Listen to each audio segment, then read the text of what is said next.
স্বাগত সবাইকে। আপনারা দেখছেন বাংলা ভয়েস।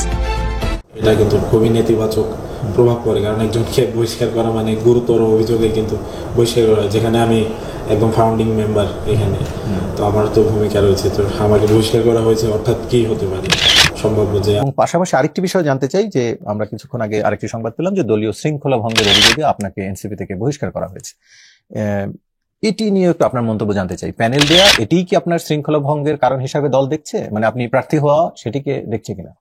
এখানে একটা দলের নীতি কি, তো সেই জায়গা থেকে আমি সদুত্তর পাইনি যে একটি মেইনস্ট্রিম পলিটিক্যাল পার্টি তারা ছাত্র রাজনীতি, এটা তো ছাত্র রাজনীতি হয়ে যায় তাদের জবাব এটা, কিন্তু কোন গ্রাউন্ডে বা কোন নীতির আলোকে আমি সেখানে যেতে পারবো না, এটি কিন্তু আমি আসলে জানতে পারি নাই।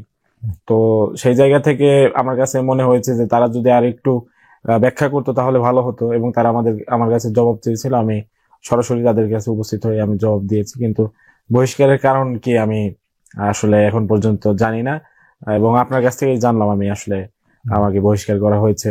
তো ডাকসুর কারণে কি কারণ দর্শানো হয়েছিল যে কি যে শৃঙ্খলা ভঙ্গের অভিযোগ? না, আমার কারণ দর্শানোর কোনো নোটিশ দেওয়া হয়নি। আমি ব্যক্তিগতভাবে তাদের সাথে আলোচনা করেছি যে এই বিষয়ে তাদের আসলে সিদ্ধান্ত কি, কারণ একটা ঘটনা শুধু ঘটলেই হয় না, সেটার পেছনে কিন্তু দলের ইমেজ অনেকাংশে ক্ষুণ্ণ হয়। তো সেই জায়গা থেকে আমি আমার দলের প্রতি দায়বদ্ধতার জায়গা থেকে আমি তাদেরকে জানিয়েছিলাম। তো শেষ পর্যন্ত আসলে সেটি বাস্তবায়ন হয়নি। তারা আমাকে বলেছে যে পদত্যাগপত্র যেন আমি দিয়ে তাদের কাছে জমা দেই।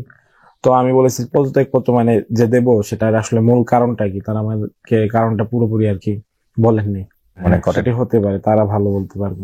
একটু জানতে চাই যে আসলে কি আপনাদের দলের মধ্যে কোনো ধরনের ভাঙন বা কোনো ধরনের এই ধরনের কোনো কিছু ঘটলো, মানে কোন প্রেক্ষাপটে এরকম একটা সিদ্ধান্ত? এটি আসলে যারা সিদ্ধান্ত নিয়েছেন তারা বলতে পারবেন। আসলে তারা আমাকে যে বহিষ্কারের যে পত্রটি আর কি দিয়েছেন সামাজিক যোগাযোগ মাধ্যমে এনসিপির অফিসিয়াল পেজ থেকে, সেটিতে আসলে সুনির্দিষ্ট কিন্তু কোনো কারণ উল্লেখ করা হয়নি। তো সুনির্দিষ্ট কারণ উল্লেখ করলে আসলে ভালোভাবে বোঝা যেত। তবে একটি ঘটনা যে আজকে আমি ডাকসুর জিএস প্রার্থী হিসেবে একটি মনোনয়ন ফর্ম আমি তুলেছি।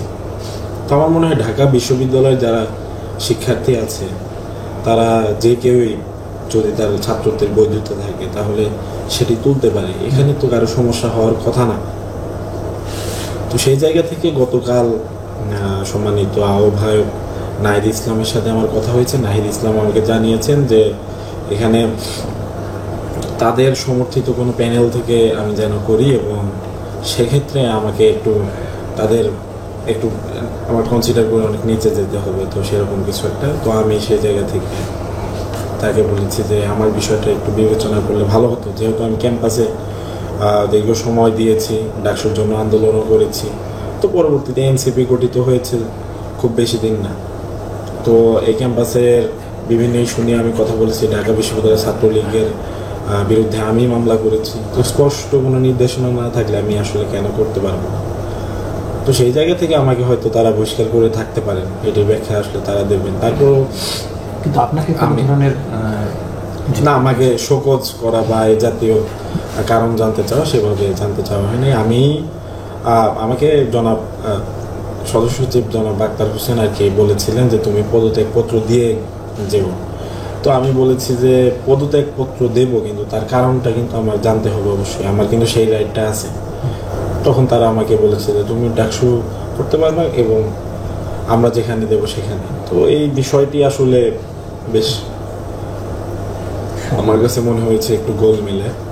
তো সেটা আসলে তারা বলতে পারবে আমাকে কেন বহিষ্কার করলো, আমি আসলে কোনো দুর্নীতি করলাম কিনা বা আমার চরিত্রগত কোনো ত্রুটি আছে কিনা, এরকম কারণ থাকলে অবশ্যই আমার মেনে নিতে কোনো অসুবিধা নেই।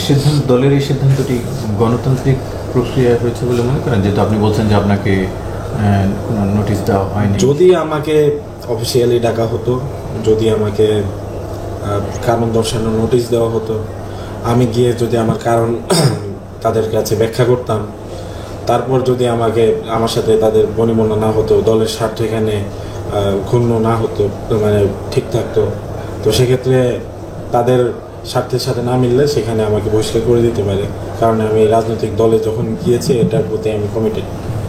কিন্তু সেরকম কোনো প্রক্রিয়া আমার ক্ষেত্রে আর কি অনুসরণ করা হলো না। এটি আমার জন্য একটি বেশ দুঃখজনক ব্যাপার যে, কারণ এই 24-এর গণ অভ্যুত্থানের ফলেই এনসিপির আর কি সৃষ্টি, এবং এনসিপি শুধু না, বৈষম্য বিরোধী ছাত্র আন্দোলন, তারপর এই জাতীয় নাগরিক পার্টি, তো সবগুলো সংগঠনেই আমার সক্রিয় ভূমিকা আছে এবং এই সংগঠনগুলো বানানোর ক্ষেত্রেও আমার ভূমিকা রয়েছে। তো আমি আসলে প্রত্যাশা করেছিলাম অন্তত তাদের অ্যাকশন তারা নেবে, তো একটু প্রক্রিয়া অনুসরণ করলে ভালো হতো।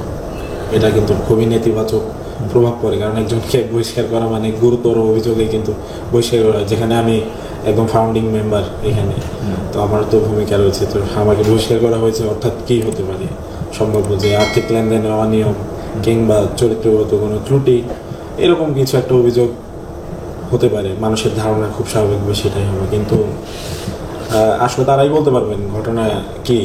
আমাকে প্রশ্ন না করে তাদের কাছে প্রশ্ন করলে হয়তো যথাযথ উত্তর পাওয়া যেতে পারে।